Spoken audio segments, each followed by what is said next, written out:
আমার প্রিয় ক্লাস 12-এর ছাত্রছাত্রীদের জন্য বাংলা গানের ইতিহাস থেকে অত্যন্ত গুরুত্বপূর্ণ বাছাই করা প্রশ্ন উত্তর নিয়ে চলে এসেছি। চলো প্রশ্ন উত্তরগুলি তোমরা দেখে নাও, কারণ তোমাদের পরীক্ষার জন্য খুবই গুরুত্বপূর্ণ হতে চলেছে। দেখো,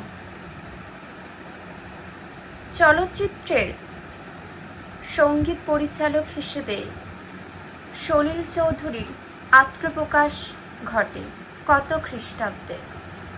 1949 খ্রিস্টাব্দে। নেক্সট, কোন চলচ্চিত্রে সলিল চৌধুরী প্রথম সঙ্গীত পরিচালনা করেন?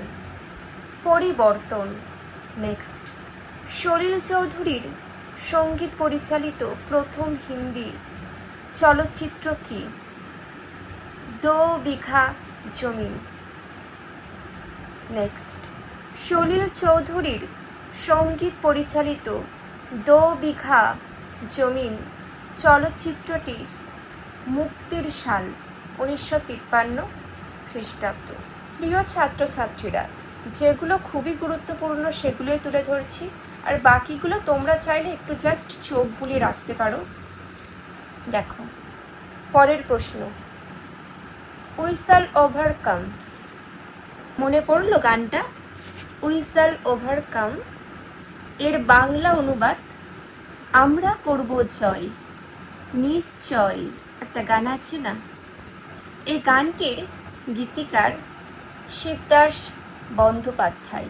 নেক্সট, দেখো, সঙ্গীত রিসার্চ একাডেমির সভাপতি ছিলেন কে? দেখে নাও, অপশন সি উত্তর। নেক্সট, শচীন দেব বর্মন সঙ্গীত নির্দেশিত প্রথম চলচ্চিত্র হলো? দেখে নাও, অপশন এ উত্তর, সুদূরের প্রিয়ে। নেক্সট, শচীন দেব বর্মন সঙ্গীত নাটক একাডেমি পুরস্কার পান 1958 খ্রিস্টাব্দে। পরের প্রশ্নটি দেখো, শচীন দেব বর্মন সেরা পুরুষ গায়কের জাতীয় পুরস্কার পান কত খ্রিস্টাব্দে? 1970 খ্রিস্টাব্দে।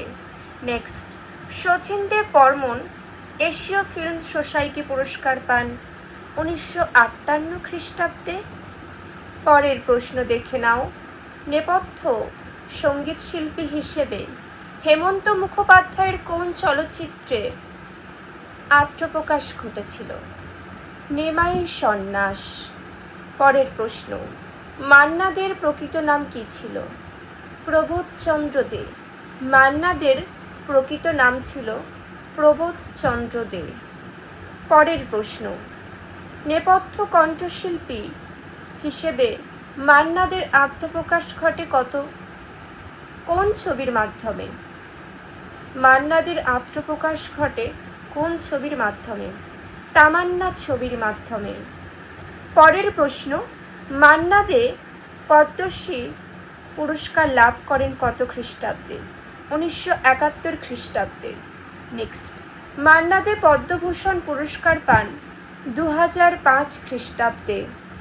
পরের প্রশ্ন, মান্না দে দাদাসাহেব পুরস্কার পান কত খ্রিস্টাব্দে? 2007 খ্রিস্টাব্দে। নেক্সট প্রশ্ন, মান্না দে বঙ্গ বিভূষণ সম্মান কত খ্রিস্টাব্দে পান? 2011 খ্রিস্টাব্দে। পরের প্রশ্ন, কোন চলচ্চিত্রে নেপথ্য কণ্ঠশিল্পী হিসাবে শ্যামল মিত্রের আত্মপ্রকাশ ঘটে? উত্তরটি দেখে নাও, অপশন ডি সুনন্দার বিয়ে।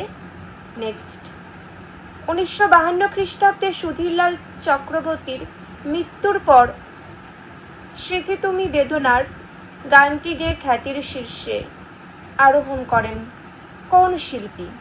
শ্যামল মিত্র। নেক্সট, 1953 খ্রিস্টাব্দে মানবেন্দ্র মুখোপাধ্যায়ের কোন গান ডিস্কের আকারে বের হওয়া মাত্র শ্রোতাদের আকর্ষণ করে? উত্তরটা জাস্ট একটু দেখে নাও।